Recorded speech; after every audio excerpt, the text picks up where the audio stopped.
Horrifyingly, in just one single night, the most beautiful 3-month-old baby in Chicago suddenly turned grayish-blue, her heart skipping beats one by one, and 36 of the best doctors in America threw up their hands and declared, "We are losing her." But what no one could have imagined was that the only person who knew the truth was a poor, gaunt maid who silently cleaned the corridors of that lavish mansion day after day. She knew the child was being poisoned by something beautiful yet deadly, something that all the medical geniuses had walked past dozens of times without ever noticing. Would she dare to speak up, knowing that a single word could save the baby's life, but could also take away the roof over her head, her job, and the last shred of safety she and her child had? And when the horrifying truth finally exploded, it didn't just save one life. It shook an entire billionaire empire to its core, unearthed a family secret buried for decades, and ignited a love so intense that nothing could stand in its way. Do you believe that sometimes the person who seems the weakest is actually the one holding the key to changing everything? Before we dive into this chilling and mysterious story, please remember to subscribe to the channel Alex Truths and like this video. Every subscription, like, and share from you is a huge spiritual gift and an incredibly profound source of motivation for the channel's growth, so we can continue bringing wonderful videos every day to everyone. There would be no greater joy than receiving your love and support through the comments you leave right below this video. Comments sharing your emotions, or telling us which province or city you're living and working in while listening to this story. All right, let's continue together and immerse ourselves in this amazing, captivating story that's filled with deep emotions. The Russo estate in the quiet, tree-lined suburbs of Oak Brook, Illinois, had never known panic like this. 36 of the nation's most renowned physicians, cardiologists from the Mayo Clinic, pediatric toxicologists from Boston Children's Hospital, immunologists flown in from Cleveland Clinic and Johns Hopkins, filled a nursery that could have housed an entire Chicago brownstone apartment building. Their crisp white coats moved in hurried patterns beneath a chandelier imported from Murano glassmakers in Italy. Heart monitors wailed in urgent rhythms. Ventilators pushed air with mechanical persistence. A team from Northwestern Memorial shouted instructions to specialists, rushed in from Los Angeles, while a leading expert in rare pediatric cardiac conditions pressed a hand to his temple and murmured the words no one dared to voice aloud. "We are losing her." Baby Isabella Russo, the 3-month-old daughter of Vincent Russo, one of Chicago's most powerful and enigmatic businessmen, was slipping away, and millions in medical expertise could not explain why her delicate skin had taken on the pallor of a winter storm cloud. Grayish-blue lips, fingertips tinged with the same unnatural hue, a mottled rash spreading across her tiny chest like an unspoken accusation. Every blood draw returned inconclusive. Every scan offered no answers. Every attempted treatment, antibiotics, antivirals, immunosuppressants, failed to halt the decline. Through a narrow window in the service corridor, where the glass was cleaned daily but never quite clear enough for someone like her, stood Sarah Thompson, 28 years old, a single mother who had worked as a housemaid on the estate for the past year, wearing a uniform 2 sizes too big because it was the only one left in her size. Her coat, borrowed from a church donation bin last winter, was thin against the early October chill that swept across the manicured lawns from Lake Michigan. She had spent her life being unseen in places like this, moving through back hallways with buckets and rags, noticing details because no one ever noticed her. Right now, her eyes were fixed on the potted plant placed on the nursery windowsill. It had arrived 4 days earlier, a gift wrapped in pink ribbons with clusters of vibrant oleander blooms, beautiful, almost too perfect for the season. She remembered the gardener wiping an oily residue from his gloves after arranging it near the crib. gloves that had later brushed the railing where Isabella's blankets were changed. The plant that every brilliant mind in that room had passed dozens of times without a glance. Sarah's hands trembled against the cold glass. She knew what it was. Her grandmother, Ella Mae Thompson, who had raised her in a small trailer in the hills of West Virginia, Appalachia, after Sarah's parents passed young, had taught her to recognize dangerous plants long before she could read well. Oleander, pretty as a picture postcard, but deadly, especially to the young and small. The sap, the leaves, even the air around it could carry toxins that slowed the heart, turned the skin cold and blue.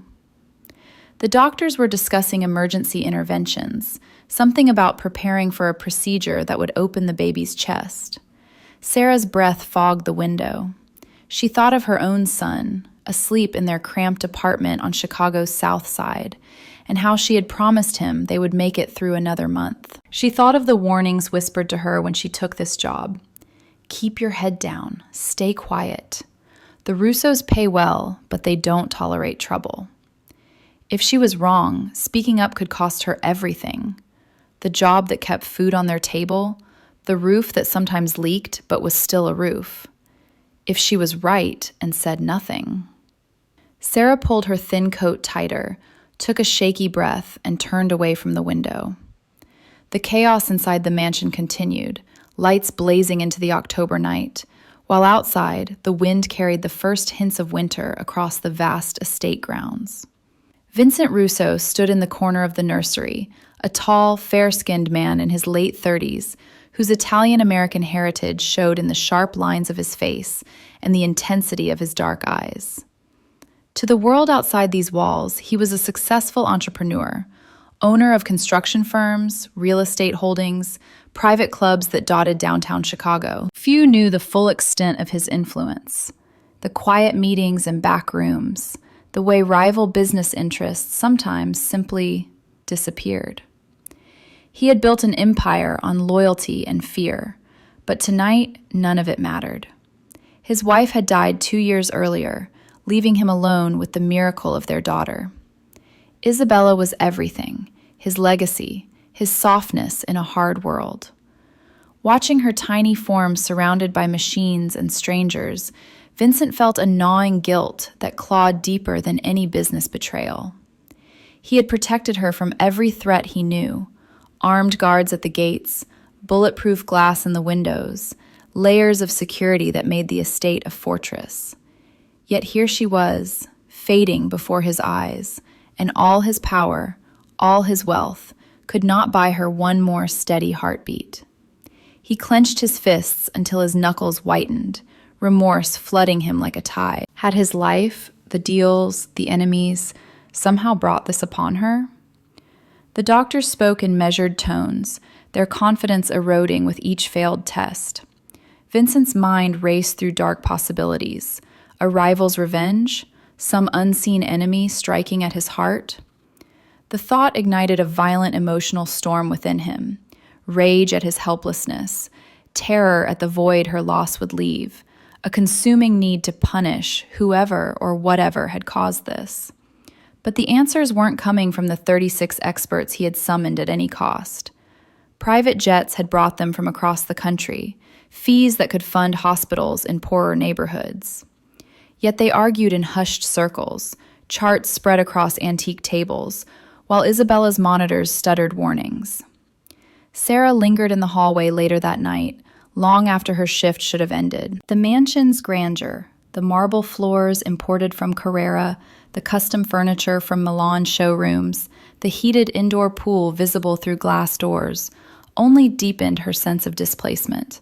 She lived in a one-bedroom apartment where the heat sometimes failed, where she counted quarters for laundry and skipped meals so her son could eat. Malnourished herself, thin from years of stretching too little too far, sleep-deprived from double shifts and nightmares about eviction notices.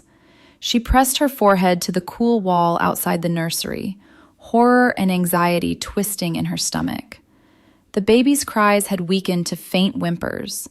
Sarah's voice, when she finally whispered a prayer learned from her grandmother, was soft and timid. Please, Lord, let me be wrong. But deep down, she knew she wasn't.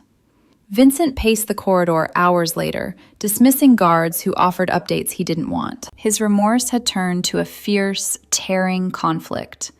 Guilt for every ruthless decision that had built his empire. Fear that this was retribution. When he caught sight of the quiet housemaid lingering near the nursery door, something stirred in him.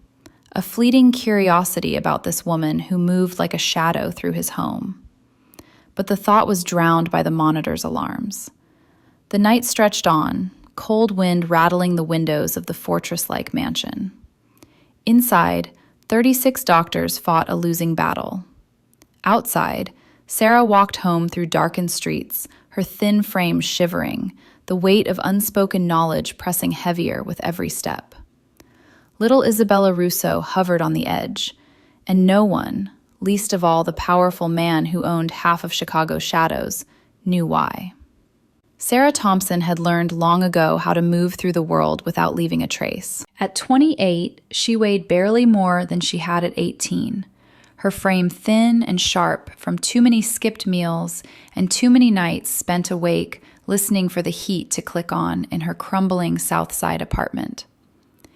Her dark hair was pulled into a tight knot beneath the required cap of her uniform, and her eyes, tired, watchful, the color of river stone after rain, took in everything while giving nothing away. She had perfected the art of being unseen in the Russo estate, slipping through service corridors with her cleaning cart, polishing marble that cost more per square foot than her monthly rent, dusting crystal vases filled with flowers flown in from California hothouses. The mansion sprawled across acres of perfectly manicured grounds in Oak Brook, its limestone walls glowing under security floodlights, even at midnight. October wind swept off Lake Michigan, rattling the tall windows, but inside, the air was always warm, scented with expensive candles and fresh orchids. Sarah knew every inch of the back hallways, every blind spot in the camera system, every door that creaked, and every one that opened silently on well-oiled hinges. She had to. One wrong step, one moment of being noticed too much, and the job, the only steady paycheck keeping her and her 7-year-old son from the shelter system, could vanish. 4 days earlier, on a crisp Tuesday morning in early October of 2025, she had been polishing the brass railing outside the nursery when the delivery arrived. A florist van, discreet and unmarked except for a small gold logo, pulled up to the service entrance. The driver carried a large ceramic pot wrapped in pale pink satin ribbon, the blooms inside a vivid, almost unnatural shade of rose, oleander. Sarah had frozen mid-motion, cloth in hand, as the head gardener accepted the gift with a polite nod and carried it upstairs himself. She remembered the way his gloves had glistened afterward, a faint, oily sheen catching the light as he rubbed his fingers together with a puzzled frown before shrugging and moving on.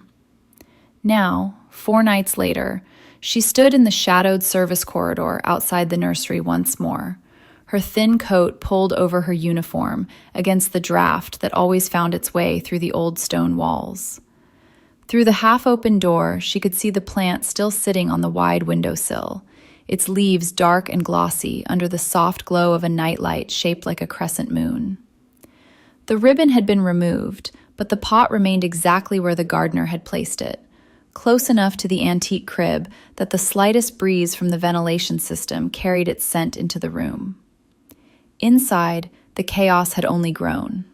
36 physicians moved like ghosts in white coats, their voices low and urgent, tablets and charts passing from hand to hand. Monitors beeped in irregular patterns that made Sarah's stomach twist.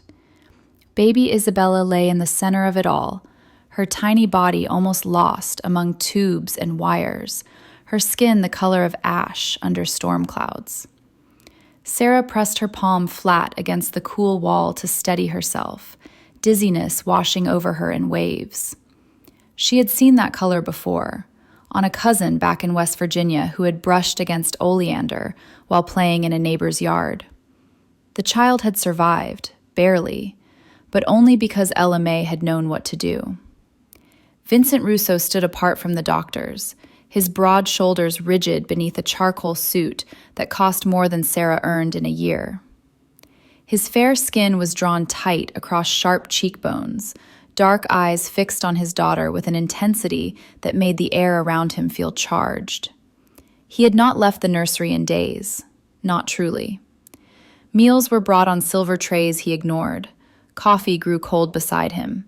Sarah had seen him once, late at night, press his forehead to the crib railing as if willing his strength into the child's failing heart.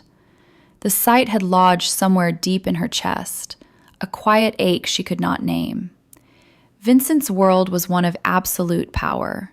He owned buildings downtown that scraped the sky, private jets that waited on standby at Midway, a fleet of black SUVs with tinted windows that moved through Chicago streets like shadows. Rivals spoke his name in whispers. Politicians accepted his donations with careful smiles. Yet here, in this room filled with the best medical minds money could buy, he was powerless. The realization tore at him with violent force, guilt that his life, his choices, might have invited this poison into his home. Remorse for every moment he had placed business before family.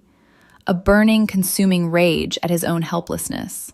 His hands trembled once, briefly, before he clenched them into fists. He would not break. Not here, not in front of them. Sarah watched from the corridor as one of the lead cardiologists approached Vincent with yet another inconclusive report. The man's voice was measured, professional, but Sarah heard the strain beneath it. Vincent's response was low, controlled, but the muscle jumping in his jaw told another story.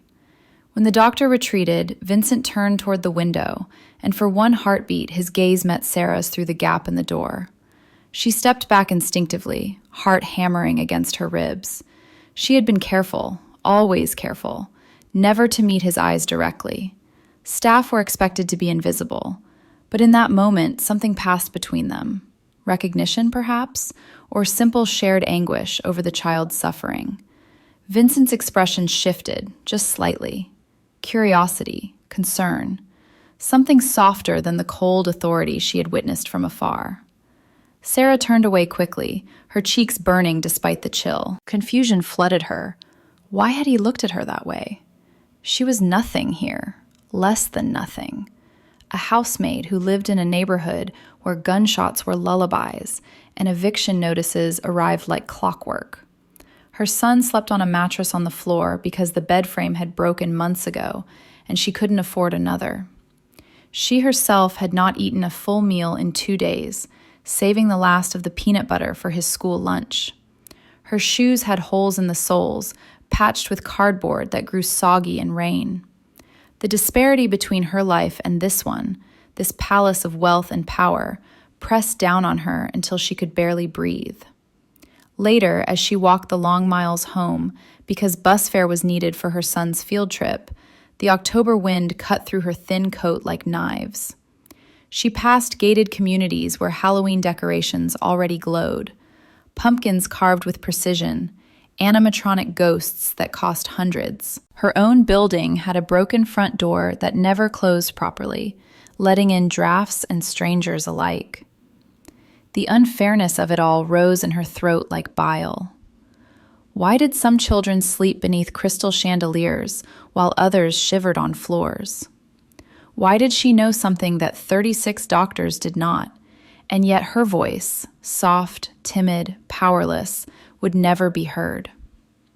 At home, her son was already asleep, curled small beneath a blanket too thin for the coming winter.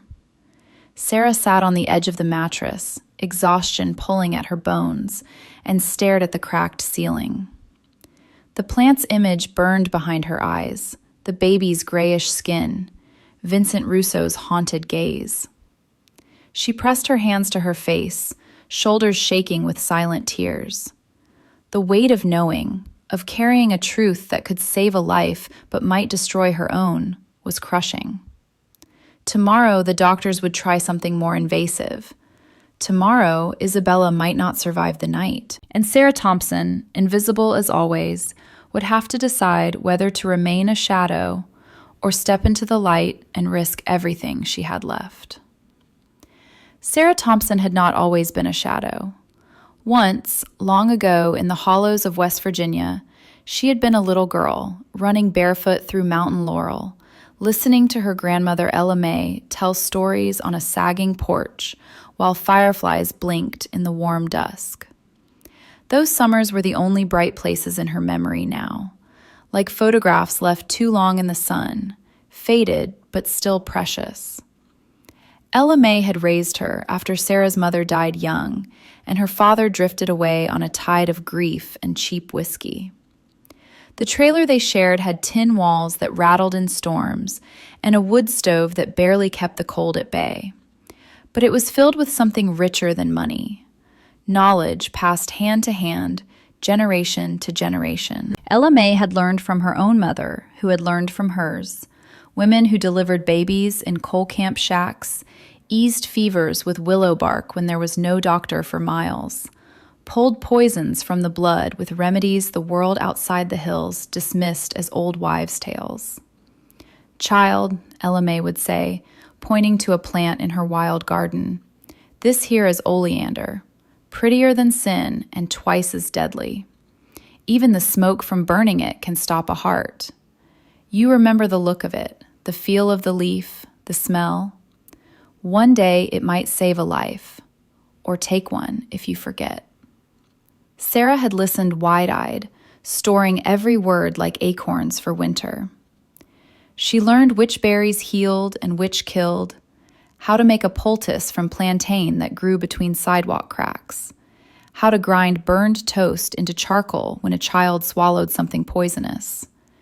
Ella May could not read well, but she could read the earth, and she poured that reading into her granddaughter until Sarah felt it running in her veins like mountain spring water.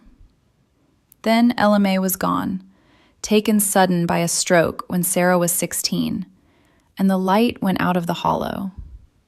Sarah finished high school on free lunches and borrowed books, got pregnant at 19 by a boy who promised forever, and left before the first ultrasound.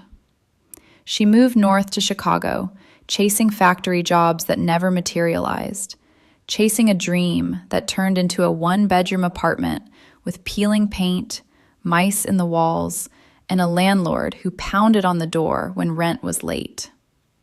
Now, at 28, she was bone-tired.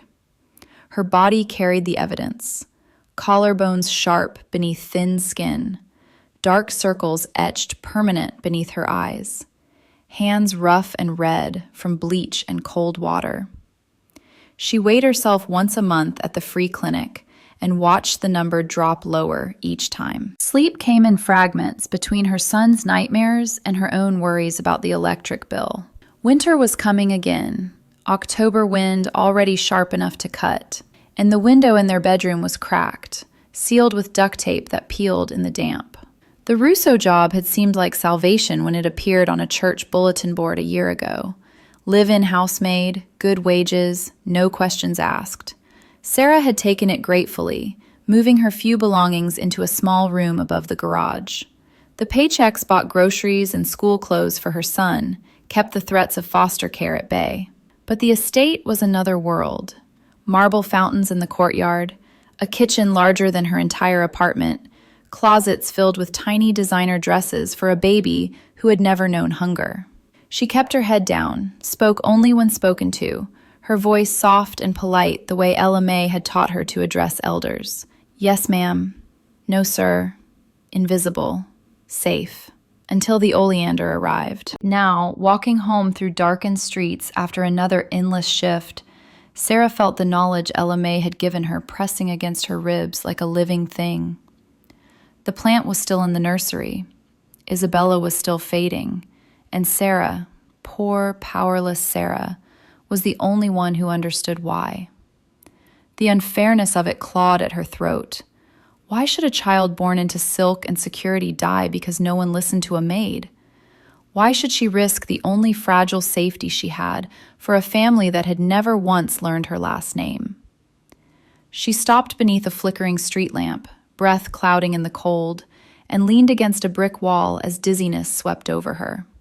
Hunger, exhaustion, fear. It all blurred together until the ground seemed to tilt. Tears came sudden and hot, sliding down cheeks numb from wind. She thought of her son asleep on his floor mattress, of the eviction notice taped to her old apartment door before she took this job, of the way the other staff looked through her as if she were part of the furniture. Inside the mansion, Vincent Russo had not slept in days. He stood at the nursery window watching dawn creep pale over the lawns, his reflection superimposed over acres of landscaped perfection, hedge maze, marble statues, a heated infinity pool that steamed gently in the October chill. Everything money could buy, everything except time for his daughter.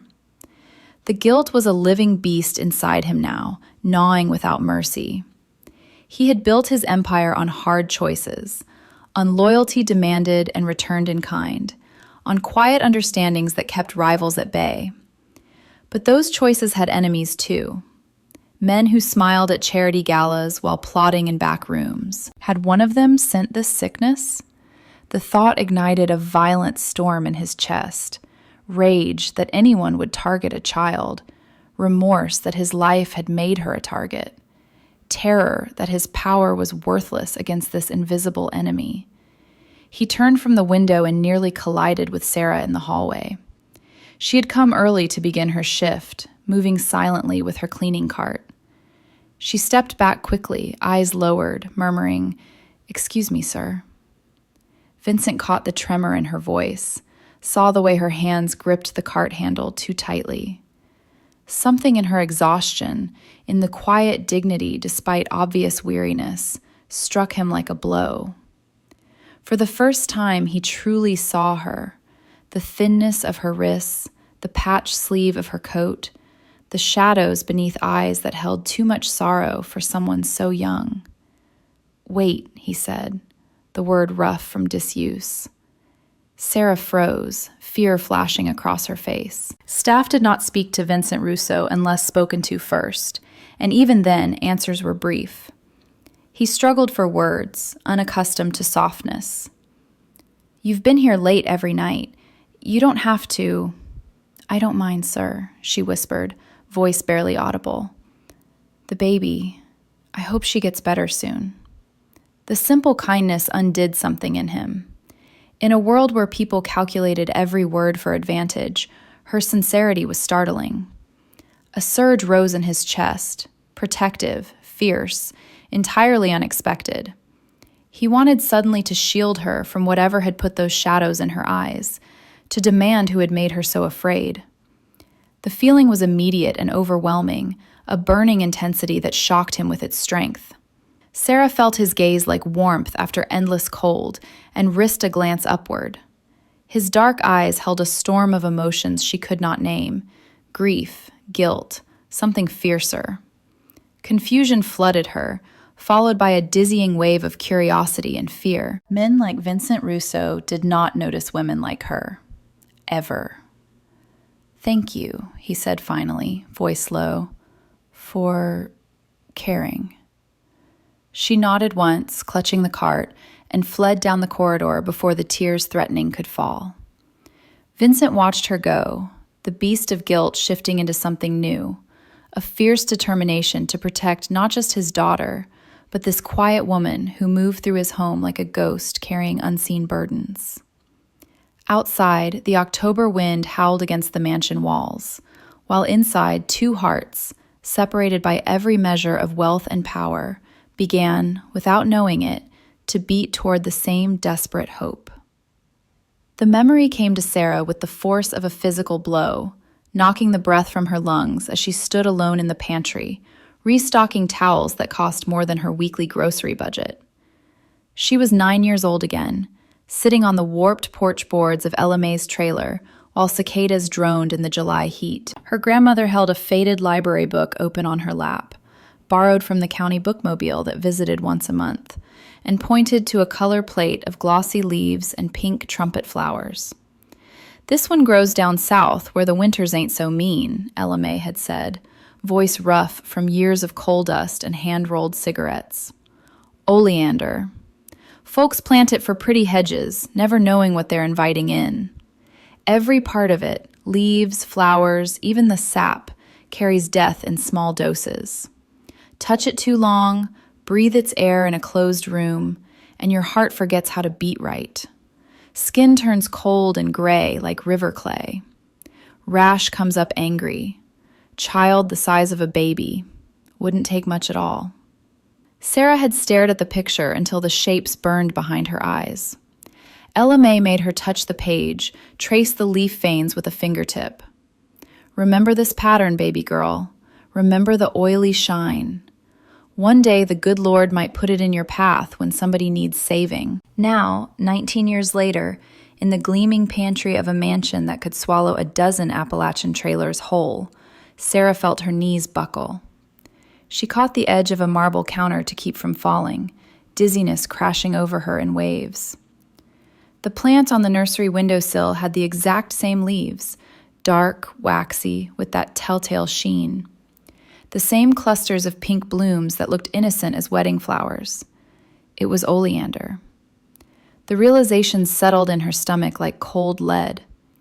Isabella Russo wasn't suffering from some rare genetic disorder or mysterious infection. She was being poisoned, slowly, steadily, by a plant that had no business being in an Illinois nursery in October. A plant that had arrived as a gift, wrapped in satin ribbon, signed with a card Sarah had glimpsed from the hallway. Congratulations on your little princess. Her hands shook so badly she dropped the stack of Egyptian cotton towels. They fell soundlessly onto the heated tile floor, absurdly luxurious against her scuffed shoes with the cardboard insoles. The contrast struck her like a slap. These towels for drying spilled formula, while back in her apartment she used the same threadbare bath sheet for herself and her son until it literally fell apart at the seams. She pressed both palms to her chest, trying to still the frantic hammering of her heart. Horror flooded her, thick and suffocating. The baby was dying because of that plant. Dying while 36 physicians ran test after test, searching for answers inside her tiny body, when the enemy sat 3 feet away in a ceramic pot. And Sarah knew. The unfairness of it clawed at her throat until she could barely swallow. Why her? Why had Ella May's wisdom, passed down through generations of women who had nothing but the earth and their grit, landed in the head of someone too poor, too powerless, to speak it aloud? Who would listen to a housemaid whose uniform hung loose on malnourished shoulders? Who barely earned enough to keep the lights on in a crumbling apartment where mold grew in the bathroom corners? She slid down the pantry wall until she sat on the cold floor, knees drawn to her chest, thin arms wrapped around them. Tears came silent and hot, the kind that came from exhaustion too deep for sound. She thought of her son, asleep on his floor mattress, of the way he pretended not to notice when she gave him the larger portion of their meager dinners, of the eviction notice she'd found taped to her door last month. 30 days to pay 3 months back rent, before the Russo job saved them by the width of a prayer. Upstairs, Vincent Russo stood at the nursery window again, watching dawn bleed pale gold across his empire of green lawns and marble. The plant caught the first light, its leaves gleaming like polished jade. He had noticed it days ago, had even commented to one of the nurses that it brightened the room. Now the sight of it twisted something in his gut, though he couldn't have said why. The guilt that had been gnawing at him grew teeth. He had brought this danger into his home, whatever it was, through his business, his enemies, his life.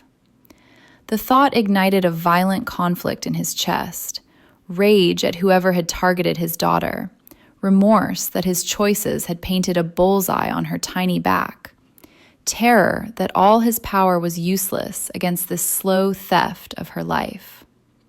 He turned abruptly and nearly walked into Sarah in the hallway.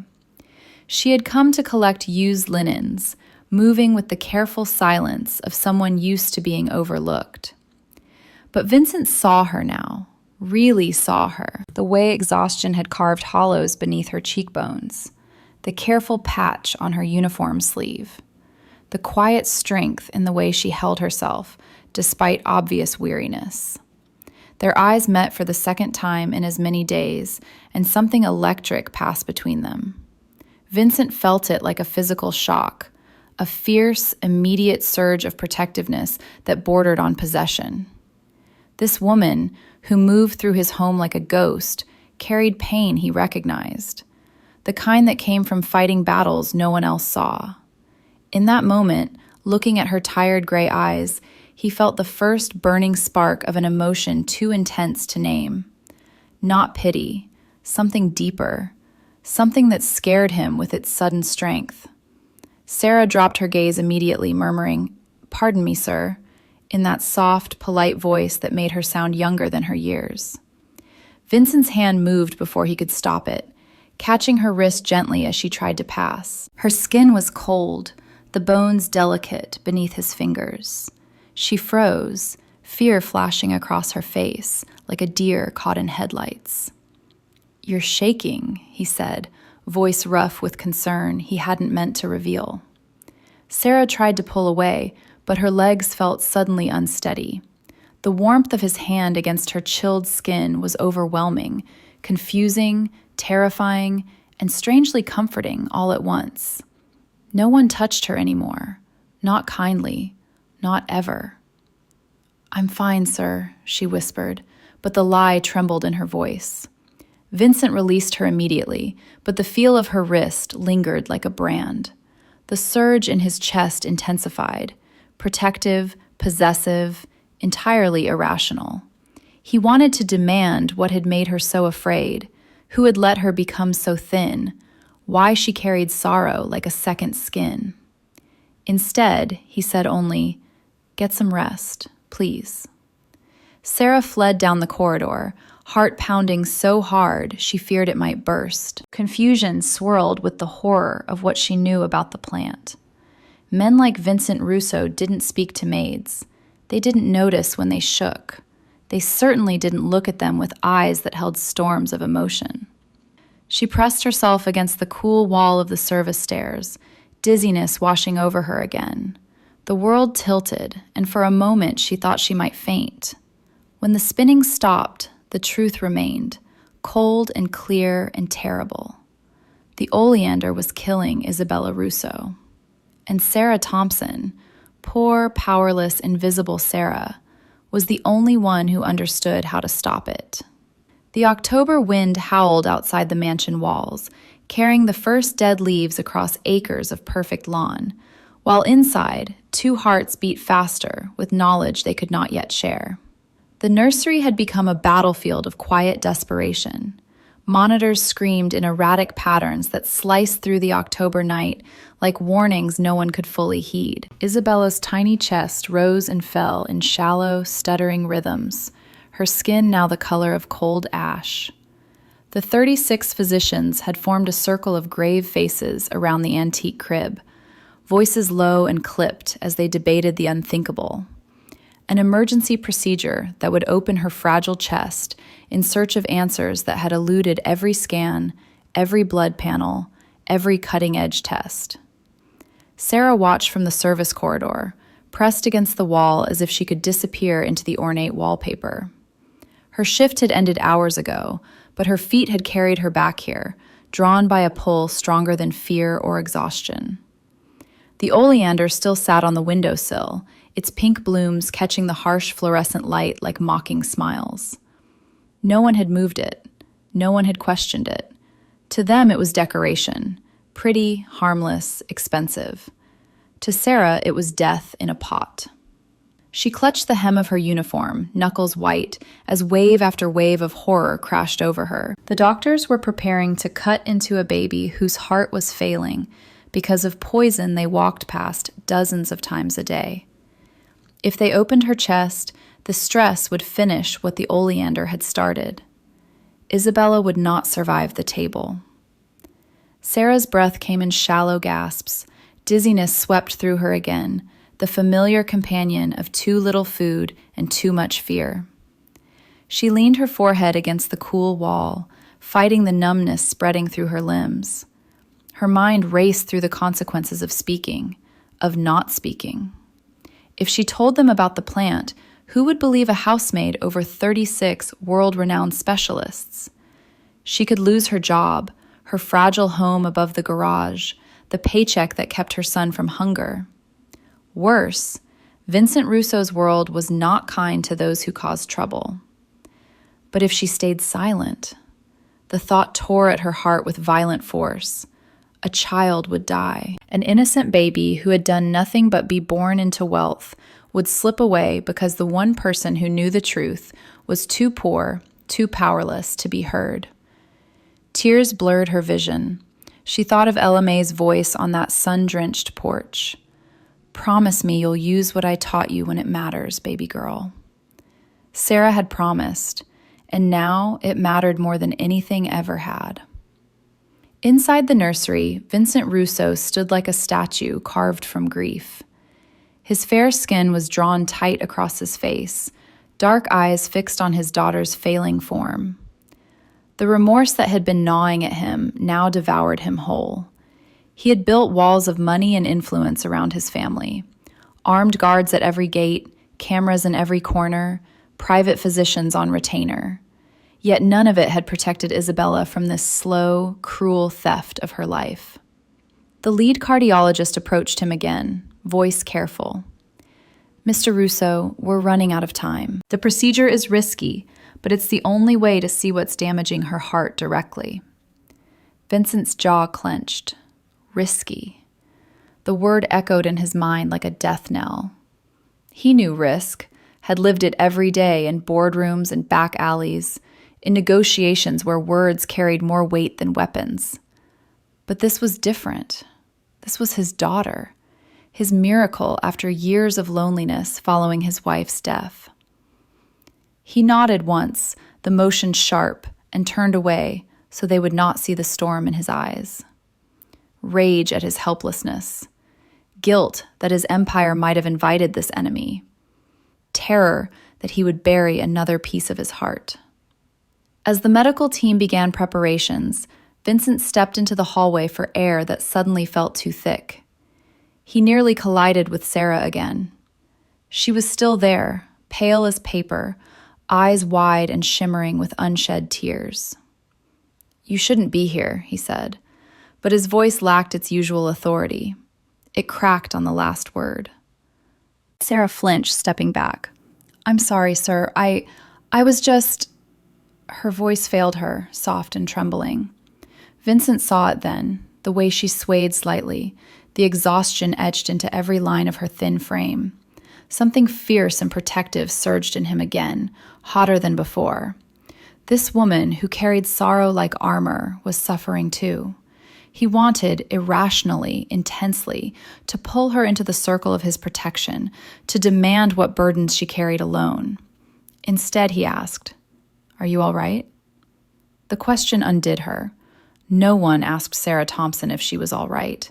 Not the landlord who threatened eviction, not the caseworker who scrutinized her food stamp application, not the other staff who saw her patched clothes and assumed weakness. She shook her head once, a tiny motion, and a tear escaped to trace down her cheek. "The baby," she whispered. "They're going to open her up." Vincent's heart twisted. "They say it's the only way." Sarah pressed her lips together, fighting the words that clawed at her throat. The oleander. Tell him about the oleander. But fear choked her, fear of disbelief, of dismissal, of consequences she could not survive. Vincent saw the war on her face and felt his own intensify. The burning emotion that had sparked days ago now flared into something consuming. He wanted to shield her from whatever caused her such pain, wanted to command the world to stop hurting her. The feeling was overwhelming, passionate, entirely new. He reached out without thinking, brushing the tear from her cheek with his thumb. The touch was feather light, but Sarah gasped as if burned. Warmth spread from the point of contact through her chilled skin, confusing and terrifying in its intensity. "I'm sorry," he said roughly, pulling back. "I didn't mean—" "No, it's all right, sir," she managed, voice barely audible. But nothing was all right. The world tilted again, dizziness threatening to pull her under. A powerful man had touched her face with gentleness, had looked at her with eyes that held storms of emotion meant for her.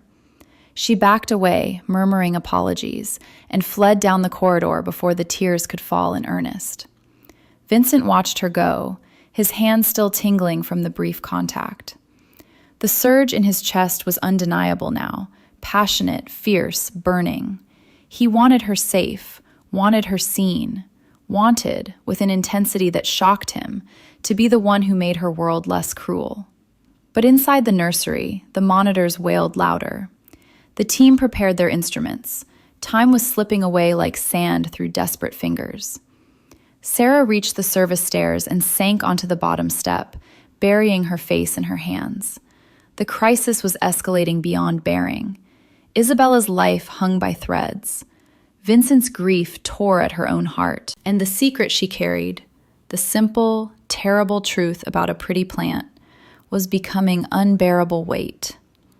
The October wind rattled the mansion windows, carrying whispers of winter's approach. Inside, decisions were being made that would change everything. And Sarah Thompson, poor and powerless as she was, stood at the center of a storm she could no longer avoid. Sarah could no longer stand outside the storm. The monitors in the nursery had begun their final, frantic wail, a flatlining cry that sliced through the mansion like a blade. Doctors shouted orders, voices cracking with unaccustomed panic. Crash carts were wheeled in. Tiny paddles were readied for a chest no bigger than a man's hand. The procedure had been abandoned. There was no time left for careful incisions. Isabella Russo was dying in front of 36 of the world's finest physicians, and none of them understood why. Sarah stood frozen in the service corridor, the sound drilling into her skull. Every beat of her heart echoed Ella May's long-ago warning. One day the good Lord might put it in your path when somebody needs saving. This was that day. Her legs moved before her mind caught up, carrying her through the familiar back passages she had memorized like escape routes. She slipped past distracted security, past nurses rushing with equipment, her thin frame making no sound on the heated marble floors. The oleander scent, sweet, cloying, deadly, grew stronger as she neared the nursery door. Inside, chaos reigned. Vincent Russo stood at the crib's side, face carved from stone, one hand gripping the railing so tightly the wood creaked. His dark eyes were fixed on his daughter's gray face, torment burning in them like live coals. Guilt and rage warred across his features. He, who commanded half of Chicago's shadows, reduced to helpless witness as his child slipped away. Sarah's breath caught at the sight of him. The burning feeling that had sparked days ago now flared into something that terrified her with its strength. But there was no time for fear, no time for the dizzying confusion of a powerful man's gentle touch on her cheek. She stepped into the room. Heads turned, voices rose in protest. "Who is that?" "Security! Get her out!" Strong hands seized her arms, guards who had never noticed her before, now handling her like an intruder. Sarah struggled, desperation lending her strength she didn't know she possessed. "The plant!" she cried, voice breaking but fierce. "It's the oleander on the windowsill. It's poisoning her." The guards dragged her backward. Vincent turned, eyes narrowing in shock and fury. For one heartbreaking moment, Sarah thought he would order her removed forever. Then Isabella's monitor flatlined completely. Time fractured. Sarah went limp in the guard's grip, a trick learned from years of surviving bigger threats, then twisted free with surprising agility. She darted between white coats and expensive shoes, weaving through the chaos like smoke. Someone grabbed her ankle. She kicked loose. Someone blocked her path. She ducked under an arm. Her goal was not the door. It was the bathroom attached to the nursery, a marble sanctuary she had cleaned 100 times, knowing its layout by heart. She burst through, slammed the door, and fumbled the lock with shaking fingers. Bodies crashed against the wood immediately. The lock shuddered, but held, for now. Sarah's chest heaved. She looked around wildly. Gold fixtures gleamed. Designer baby products lined the shelves. And there, on the counter, in a pretty glass jar marketed as Natural Detox, was the activated charcoal powder the nutritionist had ordered for Mrs. Russo's brief wellness phase months ago. Ella May's voice echoed clear as mountain water. "Charcoal binds poison, baby girl. Pulls it right out of the blood." The door splintered under repeated impacts. Sarah moved on pure instinct now. She scooped Isabella from the portable bassinet the nurses had moved in here for bathing. Miraculously, the baby had been brought for monitoring away from the main chaos. The child weighed almost nothing, limp and cold in her arms. "I'm sorry," Sarah whispered, tears streaming down her face. "I'm so sorry, sweet girl. This'll taste awful, but please." She mixed charcoal with bottled water in her palm, creating a thin black paste. The door exploded inward just as she tilted Isabella's head gently back. Guards lunged. Vincent was right behind them, face a mask of primal rage and terror. "Put her down," he roared. "Now!" Rough hands tore at Sarah. She fought with everything she had left, every ounce of strength forged from years of hunger and cold and unfairness. "Wait!" she screamed. "Just wait 5 minutes. The charcoal needs time to bind the toxins." Vincent reached them in 2 strides, cradling his daughter against his chest. His eyes, wild, desperate, met Sarah's over Isabella's tiny form. For one suspended moment, the room held its breath. Then a nurse gasped, "Her color! Look at her color!" Vincent looked down. The grayish-blue tinge around Isabella's lips was fading, replaced by the faintest pink. Her chest hitched once, twice, stronger breaths. "Oxygen saturation rising," another doctor said in disbelief, pressing a portable monitor to the baby's chest. "Heart rhythm stabilizing. How is this possible?" Sarah sagged against the marble counter, legs finally giving out. Guards held her arms, but gentler now, uncertainty replacing anger. She watched Vincent's face transform, rage melting into stunned wonder as he stared at his daughter, then at the black residue around her mouth, then at Sarah. The burning in his chest shifted, intensified, became something entirely new and overwhelming. This woman, this quiet, exhausted housemaid, had fought through his security, risked everything, to save his child when all his power and wealth had failed. The surge of emotion that had been building for days now crashed over him like a tidal wave. Fierce protectiveness, passionate gratitude, and something deeper, hotter, that stole his breath. He handed Isabella carefully to the nearest doctor and crossed the small space in 3 strides. The guards released Sarah at his sharp gesture. Vincent dropped to one knee before her. Vincent Russo, who knelt to no one, bringing himself eye level with the woman slumped against his bathroom counter. "You," his voice was rough, broken. "You saved her." Sarah could only shake her head, tears falling unchecked. Exhaustion, relief, terror, it all blurred together until she could barely see. The unfairness of her life pressed down harder than ever. She had risked everything. Her job, her safety, her son's fragile security, for a child who would never know hunger, while her own went to bed praying the heat stayed on. Vincent reached out slowly, giving her time to pull away. When she didn't, he cupped her face gently in both hands, thumbs brushing away tears. The touch was reverent, wondering. "I don't know how to thank you," he said quietly, for her ears alone. "I don't know how to ever repay this."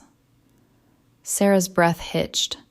The warmth of his palms against her cold cheeks was too much. Confusion and fear warred with a dangerous, dizzying warmth. Powerful men didn't kneel to maids. They didn't look at them like they were precious. "I couldn't let her die," she whispered. "Not when I knew."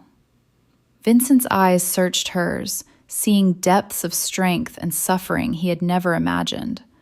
The burning emotion solidified into something irrevocable. He would protect this woman with the same ferocity he protected his daughter, whatever it cost. Behind them, doctors confirmed oleander toxicity. Orders flew to remove the plant, test residue, contact poison control. The crisis was turning. But in the shattered bathroom doorway, something new had begun. A connection forged in desperation and courage, burning bright as any flame. Sarah closed her eyes, overwhelmed. The world had tilted on its axis, and she no longer knew which way was up. Vincent stayed on his knee, holding her face like something sacred, while his daughter took her first steady breaths in days. The October wind howled outside, but inside the Russo mansion, everything had changed. The bathroom fell silent except for the soft, steady beep of the portable monitor pressed to Isabella's chest. The angry wail that had filled the mansion for days was gone, replaced by a rhythm that grew stronger with every passing second. Pink returned to the baby's lips like dawn creeping over Lake Michigan. The mottled rash began to fade before their eyes, angry welts softening to faint shadows. Doctors stared at readouts in stunned disbelief. "Sinus rhythm normalizing," one whispered. "Blood pressure rising. Oxygen levels climbing. This shouldn't be happening so fast." Vincent remained on one knee before Sarah, his hands still cradling her tear-streaked face as if she were made of something infinitely precious. His dark eyes searched hers, seeing the exhaustion, the fear, the quiet courage that had carried her through an act no one else in the room would have dared. The burning surge in his chest, already fierce, now consumed him entirely. Gratitude, protectiveness, and something deeper, hotter, more dangerous, flooded every corner of his heart. This woman had saved his daughter when all his wealth, all his power, had failed. She had risked everything for a child who was nothing to her but another life worth saving. He could not speak. Words felt too small for what roared inside him. Sarah trembled beneath his touch, dizziness threatening again. The marble floor seemed to tilt beneath her. A powerful man knelt at her feet, Vincent Russo, whose name was whispered in boardrooms and back alleys alike, and looked at her as if she were the only thing keeping his world from shattering. Confusion and terror warred with a warmth she had no right to feel. She was the housemaid who counted pennies for bread, who patched holes in her son's shoes with cardboard, who had not eaten a full meal in days to stretch the last of the canned soup. She lived in a room above the garage with a single window that rattled in the wind. He lived in a palace of marble and gold, yet his thumbs brushed her cheeks with reverence. Her voice cracked, soft and timid. "Is she—" Vincent glanced at Isabella, now cradled by the lead cardiologist. The baby's eyes fluttered open, clear, focused, alive. A tiny fist waved weakly, then settled against the doctor's coat. "She's breathing," Vincent said, voice rough with emotion. "Because of you." One of the toxicologists returned from the nursery, face pale. "It's oleander, confirmed. Cardiac glycosides in the air, on surfaces. The plant's been shedding toxins for days. We never thought to look for environmental poisoning. We were searching for something rare, complex." He trailed off, shame coloring his words. 36 experts, millions in equipment, and they had missed what a housemaid recognized at a glance. Vincent rose slowly, but did not release Sarah's face. Instead, he helped her stand, steadying her when her legs threatened to buckle. The guards stepped back at his sharp glance. No one touched her now. "Get that plant out of my house," he ordered quietly, voice like steel wrapped in velvet. Seal the room. Call poison control. Do whatever needs doing. Commands rippled outward. Staff moved with sudden purpose. The oleander was removed in a sealed container. Windows were thrown open despite the October chill. Air purifiers hummed to life. Sarah swayed, exhaustion crashing over her in waves. Vincent caught her before she fell, one arm sliding around her waist with instinctive protectiveness. She was light, too light, her thin frame speaking of meals skipped and nights too cold for proper rest. The feel of her against him ignited the burning emotion anew.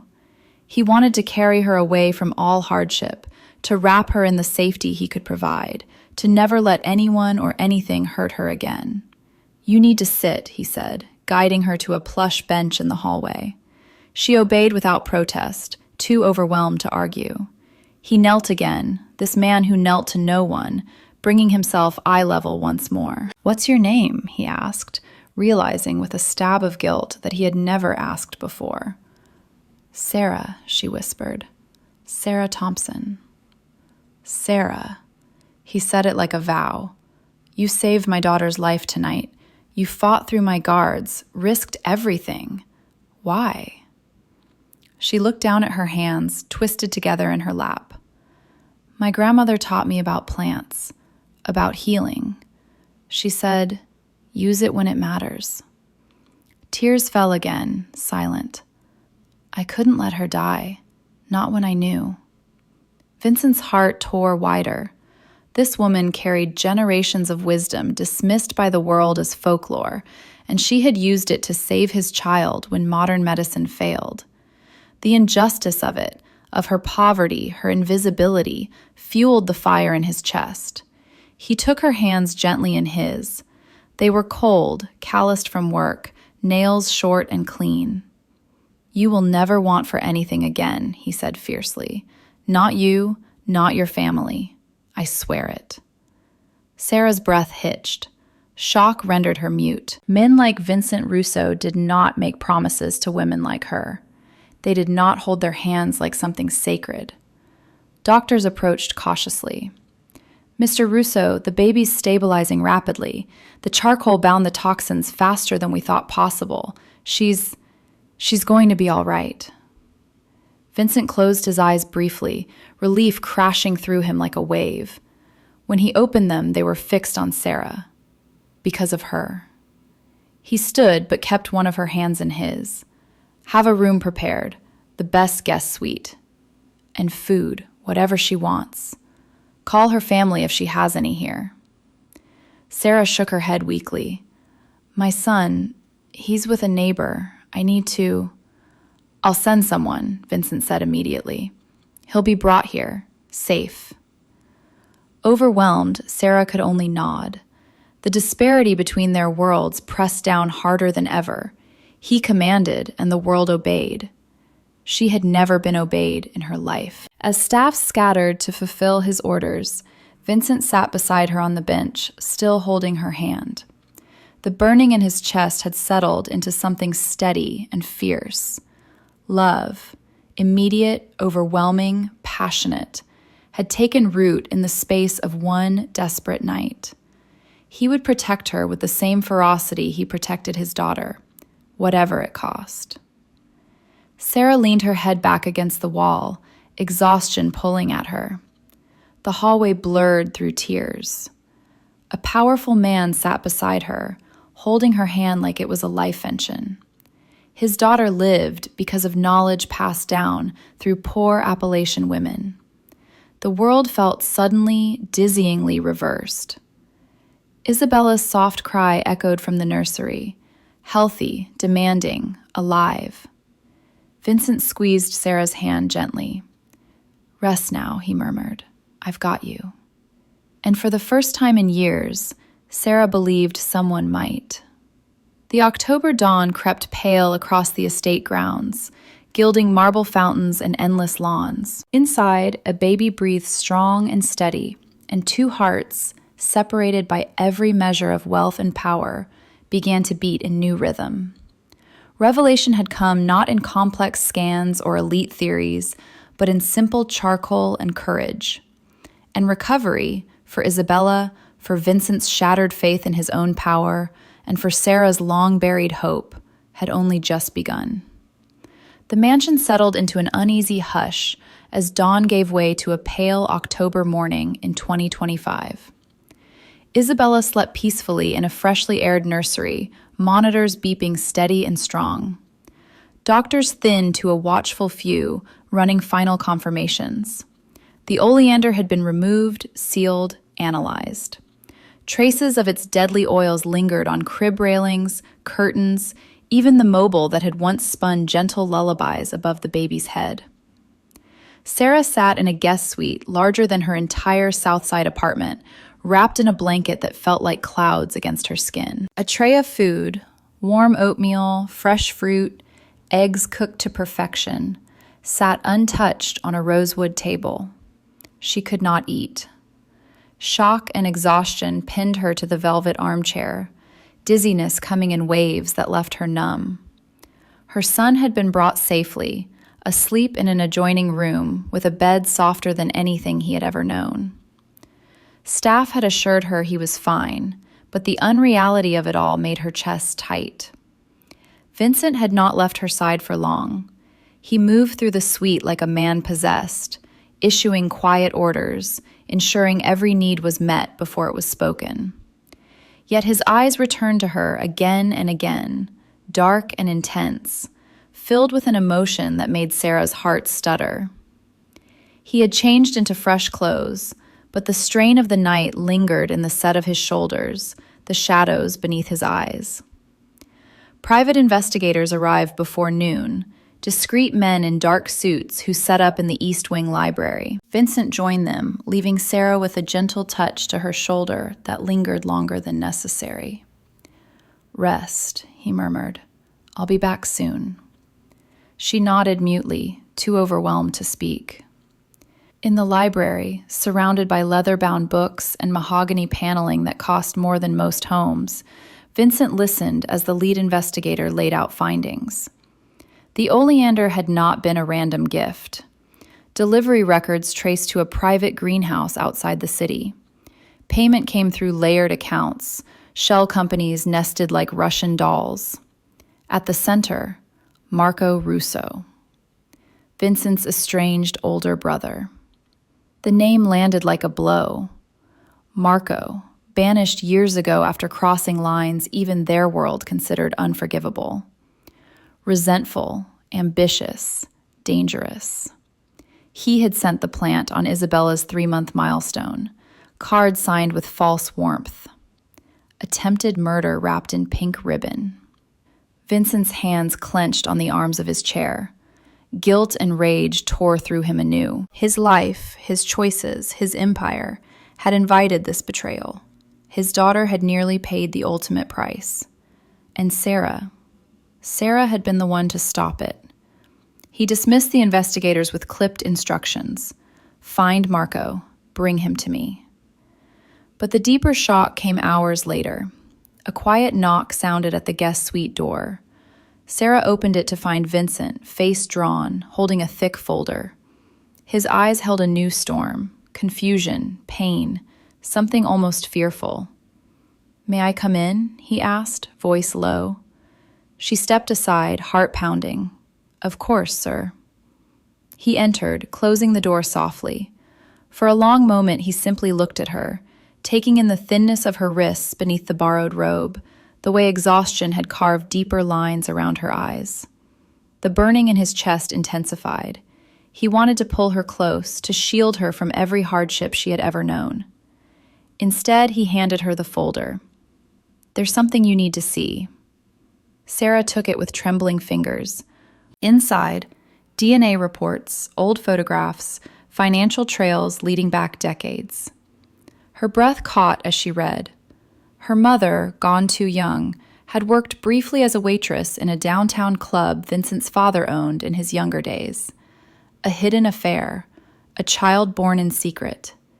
Payments routed through anonymous accounts to a West Virginia address until Ella May refused them, proud even in poverty. Sarah was Vincent's half-sister. The paper slipped from her numb fingers. Dizziness crashed over her so violently she swayed. Vincent caught her instantly, guiding her to the sofa, sitting beside her with one arm steady around her shoulders. "I didn't know," he said roughly. "My father never told me. Marco found out, used it to trace you here. Thought hurting Isabella would destroy me completely." Sarah's world tilted. Shock rendered her speechless. All the years of scraping by, of eviction threats, of choosing between medicine and food, of watching her son grow up without the security other children took for granted, while her own blood family lived in unimaginable wealth.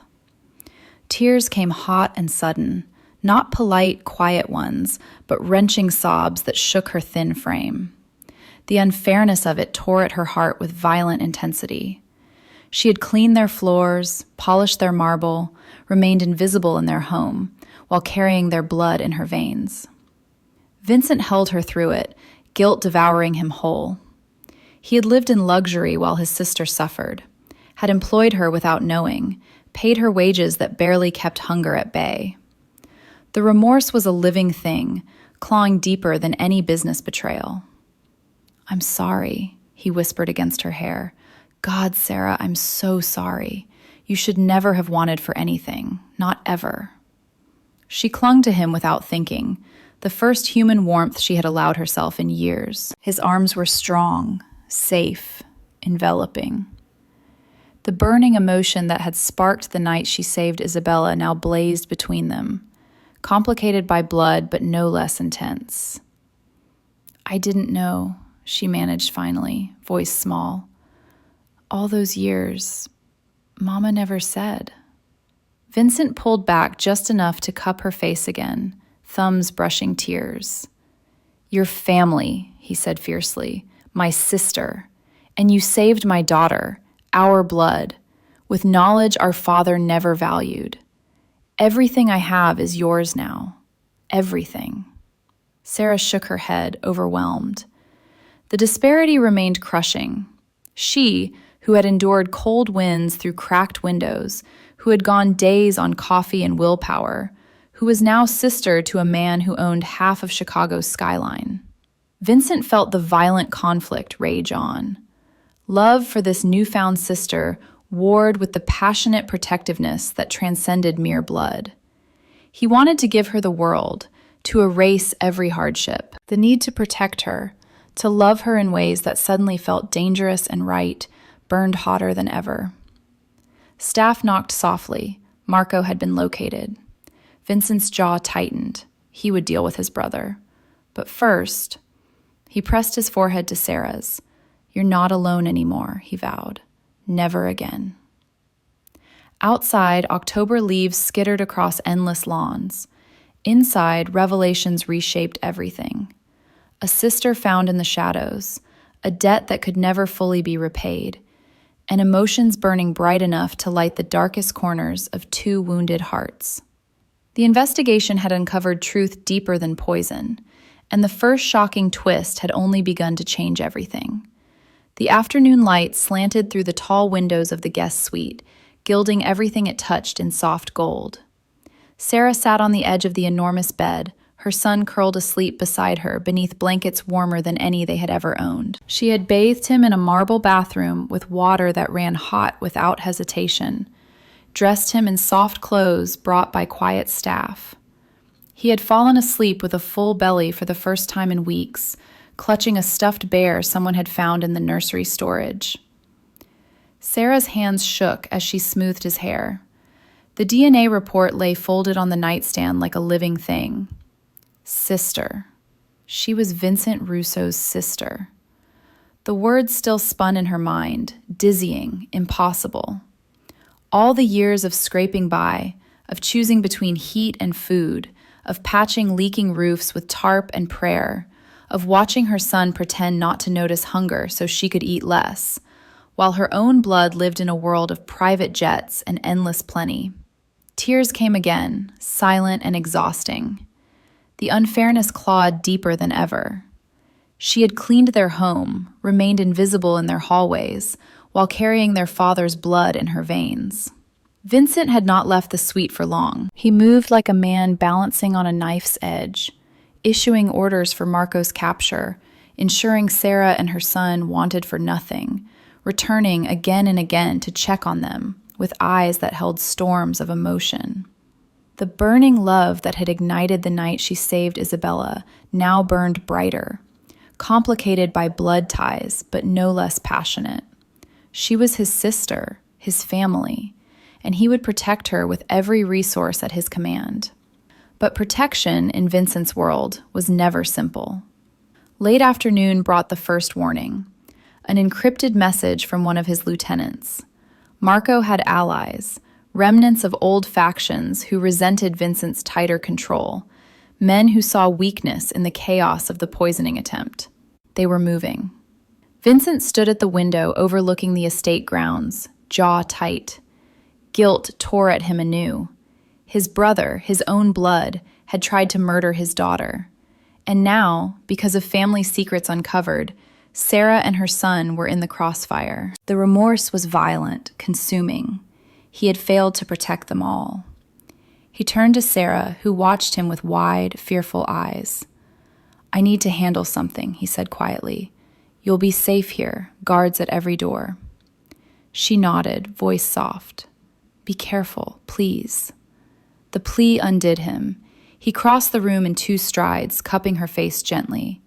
"I will," he vowed. "Nothing touches you or the boy, ever." The burning surged again, fierce, possessive, passionate, brotherly love intertwined with something deeper, more dangerous. He pressed his forehead to hers briefly, then left. What followed was swift and brutal in its precision. Vincent's convoy, 3 black SUVs, rolled out the estate gates into the gray October evening. Word had come. Marco's allies were gathering at an old warehouse on the south side, planning retaliation while Vincent was distracted by family drama. But the real ambush came sooner. On a quiet stretch of road near the lakefront, 2 vehicles cut them off. Tires screeched. Men emerged. Rival faction. Faces Vincent recognized from old disputes. They blocked the road, weapons visible but not raised. A message, not a massacre. Vincent stepped out alone, hands open. His men stayed inside, tense. The leader, a thick-necked man named Dario, once loyal to Marco, smiled coldly. "Heard you found a new sister, Russo. Touching." Marco says hello. Vincent's blood ran cold. They knew about Sarah. "Stay away from my family," he said, voice like gravel. Dario laughed. "Family's messy, ain't it? Marco's got friends who think you got soft. Time to remind you who's really in charge." Words were exchanged, sharp, heated. Vincent's men emerged slowly, standoff stretched taut. No shots fired, but the threat hung heavy. Vincent stared Dario down until the man backed off, vehicles peeling away with a final warning glare. He returned to the estate rattled, guilt and rage churning. Soft. They thought him soft because of Sarah, because he had let emotion in. Night fell hard. Alarms shattered the quiet at 2 a.m. Gunfire echoed across the grounds. Controlled bursts, professional. Rival faction, tipped off by Marco's network, exploiting the distraction. They breached an outer perimeter, aiming to send a message. Vincent's fortress was not invincible. Vincent moved like lightning, directing guards, securing the house, but in the chaos, a stray round shattered a window near the guest wing. Sarah's son screamed awake. Sarah scooped him up, heart-pounding terror.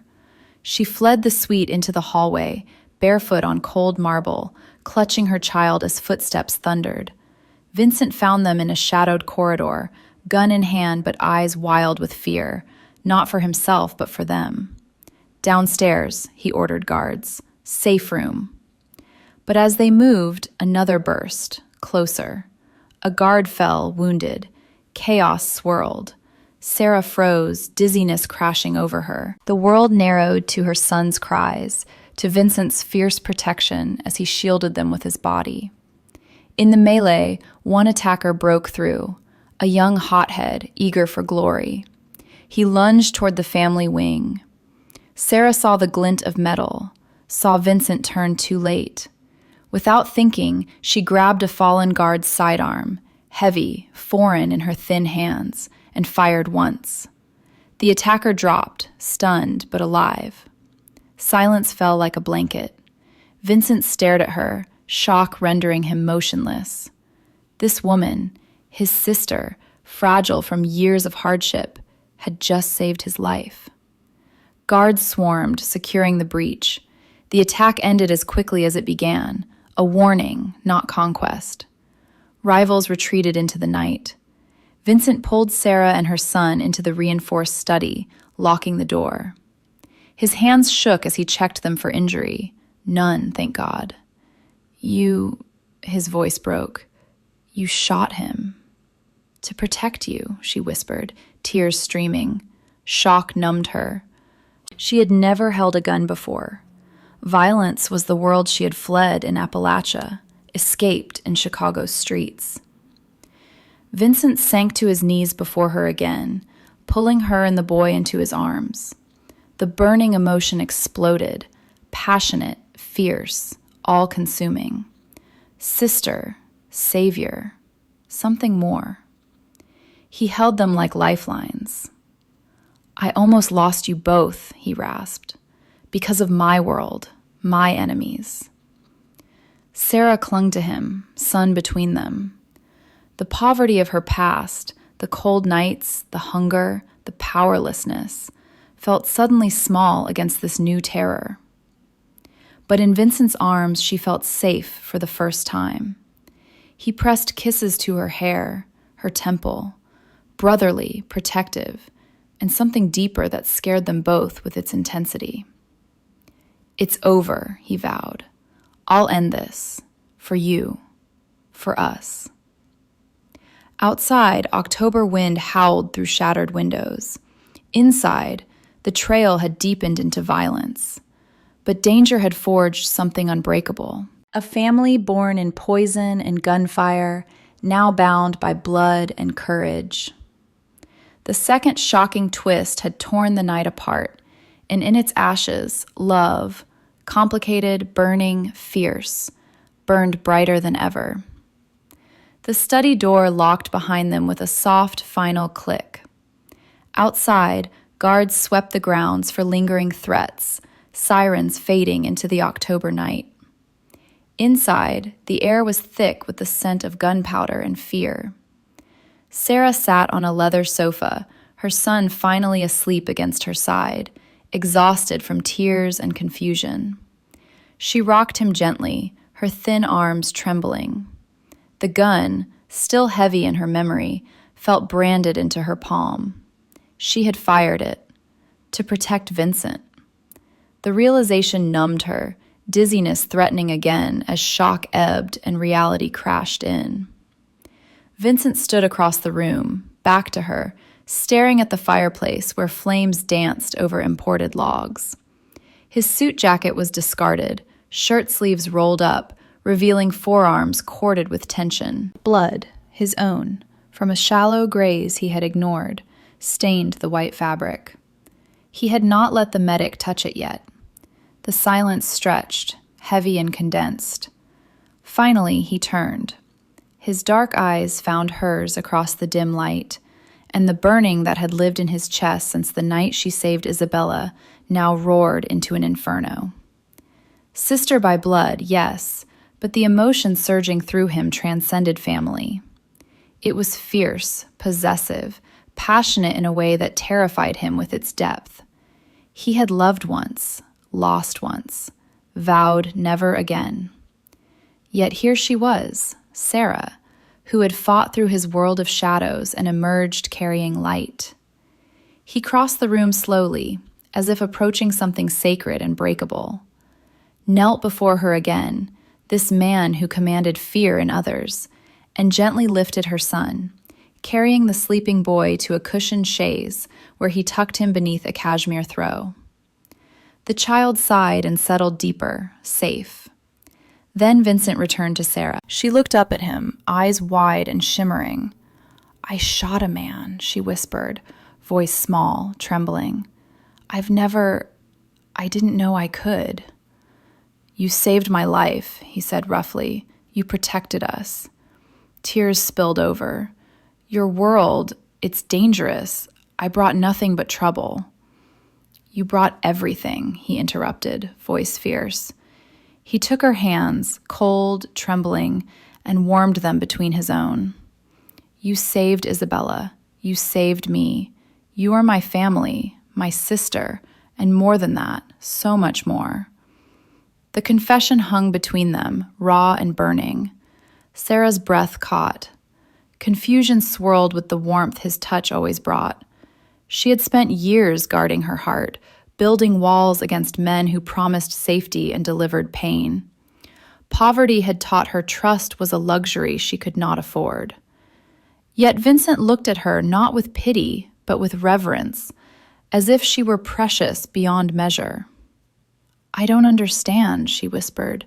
You have everything. I have nothing. I'm nobody. You are everything, he said, voice breaking on the words. He brought her hands to his lips, pressing kisses to her knuckles, gentle, desperate.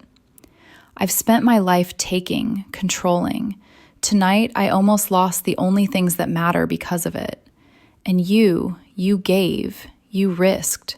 You're the strongest person I've ever known. Sarah's heart tore open. The disparity between their worlds had never felt sharper. He, who could buy cities. She, who had counted quarters for milk. Yet in this moment, kneeling before her in a room that smelled of smoke and danger, he looked at her like she was his salvation. He rose slowly, pulling her up with him. She swayed, dizziness returning, and he caught her against his chest.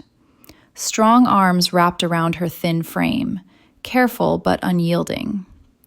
She fit against him perfectly, her head tucking beneath his chin as if made for it. I'm terrified, she admitted against his shirt, voice muffled. Of this, of you, of feeling, I know, he murmured into her hair. I'm terrified too, but I can't fight it anymore. He tilted her face up gently. Their eyes met, hers gray and stormy with fear and longing, his dark and blazing with everything he could not say. The kiss came slow, giving her time to pull away. She didn't. When his lips met hers, the world narrowed to warmth and safety and fire. It was tender at first, reverent, wondering, then deeper, hungrier, as years of loneliness and hardship poured out between them. Sarah's hands rose to his shoulders, clinging as if he were the only solid thing left. Vincent's arms tightened, one hand cradling her head, the other at her waist, holding her as if she might vanish. The kiss was passionate, intense, explosive, everything their lives had denied them. Tears mingled with it, hers of overwhelming relief, his of fierce gratitude and love finally unleashed. When they broke apart, foreheads pressed together, breathing ragged, Vincent whispered, I love you, Sarah. God help me, I love you. Not as a sister, as everything. Shock rendered her speechless. A powerful man, wealthy beyond imagining, feared by many, loved her. Her, the housemaid who had endured cold nights and empty cupboards, who had hidden bruises from a life before, who had nothing to offer but a heart scarred by hardship. I'm afraid, she confessed, voice barely sound. No one has ever.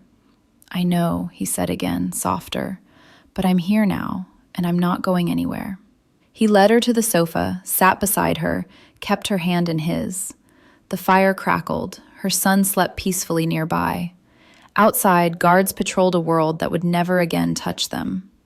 Hours passed in quiet conversation, whispered confessions, shared pain. Sarah spoke of cold Appalachian winters, of choosing between medicine and food, of teaching her son to smile through hunger because tears cost too much. Vincent listened, guilt tearing him anew, vowing silently to erase every memory of want. He told her of loneliness in a crowded empire, of losing his wife, of building walls that kept everyone out, until she broke through with quiet courage. Their hands stayed entwined.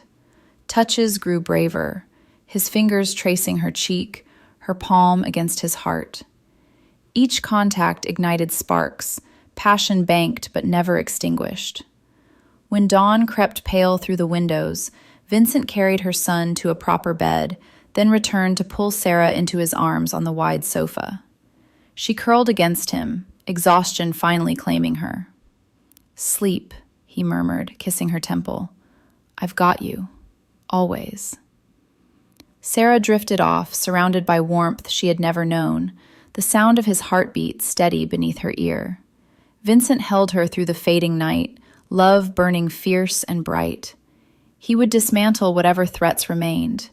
He would give her the world she deserved. Amid the ashes of betrayal and violence, something beautiful had ignited. Passionate, intense, unbreakable. Love, forged in fire, now burned to light their way forward. 1 year later, the leaves of another October painted Chicago's South Side in fiery reds and golds. The Ella Mae Thompson Community Health Center stood proud on a corner that had once held only boarded windows and despair. Its glass walls reflected sky and gardens filled with medicinal herbs, plantain for wounds, willow bark for pain, and locked greenhouses holding toxic specimens like oleander for teaching the next generation what 36 experts had once missed. Vincent Russo stood at the podium on opening day, no longer the shadowed king of backroom deals. Much of his old empire had been dismantled, sold, restructured, turned legitimate. Construction firms now built homes for families like Sarah's once was. Clubs became community centers. He had walked away from the life that nearly cost him everything, choosing instead the light Sarah had brought into his world. Beside him stood Sarah, taller now, shoulders no longer bowed by want. Good food and rest had softened the sharp edges of hunger, though her gray eyes still held echoes of harder days. She wore a simple dress that fit perfectly, hair shining in the sunlight. Her son, now thriving, held her hand, eyes wide at the crowd gathered to celebrate. Vincent's voice carried across the gardens as he spoke. "A year ago, I nearly lost my daughter to poison I never saw coming. I had every resource imaginable, money, doctors, security, and none of it was enough. Knowledge from books and degrees failed us. But knowledge passed down through generations of women who had nothing but the earth and their wisdom. Knowledge from a poor Appalachian grandmother saved her life." He paused, eyes finding Sarah's. "That knowledge came from my sister, Sarah Thompson, who risked everything to speak truth no one else saw. Knowledge matters, no matter where it comes from. Examples isn't only in classrooms. It's in porches and trailers, in stories told by firelight. Lesson after lesson, education shapes us all." The crowd murmured agreement. Sarah stepped forward when he gestured, voice soft at first, but growing steady. "My grandmother, Ella Mae, taught me that true knowledge isn't owned by wealth. It's shared by those who need it most. She had no formal education, but her lessons saved lives. This center honors that, blending modern medicine with traditional knowledge, because every lesson matters. Every education, no matter how humble, can change the world." Vincent continued, "We built this place so no one is turned away, so knowledge flows freely, so lessons from every background are valued. Education heals when it's shared." He looked out over faces of every shade, families from neighborhoods long overlooked, doctors eager to learn, children who would grow up knowing their heritage mattered. Then Isabella, now 14 months old, chubby and laughing, squirmed from her nanny's arms. She toddled across the stage on unsteady legs, straight to Sarah. Chubby arms reached up. "Mama Sawa," she declared clearly, the name she had chosen for the woman who saved her. Sarah scooped her up, tears shining. Vincent wrapped arms around them both, pulling Sarah's son into the embrace. A family forged not by blood alone, but by courage and love that crossed every divide, wealth and poverty, past hardships and new beginnings. Vincent leaned close to Sarah's ear. "Marry me," he whispered, not for the first time, but with new urgency. "Let me love you openly every day." She turned in his arms, eyes bright. "Yes," she breathed, 1,000 times yes. The crowd erupted as he kissed her, passionate, joyful, unashamed. Love that had ignited amid ashes now burned bright for all to see. Wealth and poverty could not separate what compassion had joined. Skin color, background, past pain, none of it mattered against a love this fierce. Later, in the gardens, Vincent found Marco. His brother, once enemy, now broken by prison and regret, had been released early through quiet arrangements. No vengeance, only reconciliation. "I was wrong," Marco said quietly. "About everything." Vincent nodded. "We both were. But family gets another chance." They embraced, awkward but real. Forgiveness, not weakness, but strength. Sarah watched, heart full. The girl who had once endured cold winds through cracked windows, who had chosen between food and heat, now stood in sunlight, surrounded by love she never dreamed possible. Life's greatest lesson, she realized, was this: knowledge shared becomes power. Education in its truest form, passed hand to hand, heart to heart, heals worlds. Lesson upon lesson, knowledge upon knowledge, education changes everything. Vincent pulled her close again, kissing her deeply as applause rose around them. Their love, explosive, passionate, born in crisis and blooming in peace, was proof that compassion transcended every barrier. If this story touched your heart, please subscribe to the channel Alex Truths, like this video, and share it with someone who needs to remember that love sees no color, no class, no past, only the person standing before you. Tell us in the comments, how did this story make you feel? Have you ever seen knowledge or love bridge impossible divides in real life? We read every comment and cherish the emotions you share from deep within your hearts. We wish everyone watching good health, a joyful life, and daily peace. Until next time, stay blessed, stay bold, and keep believing one act of courage can change everything. See you in the next video.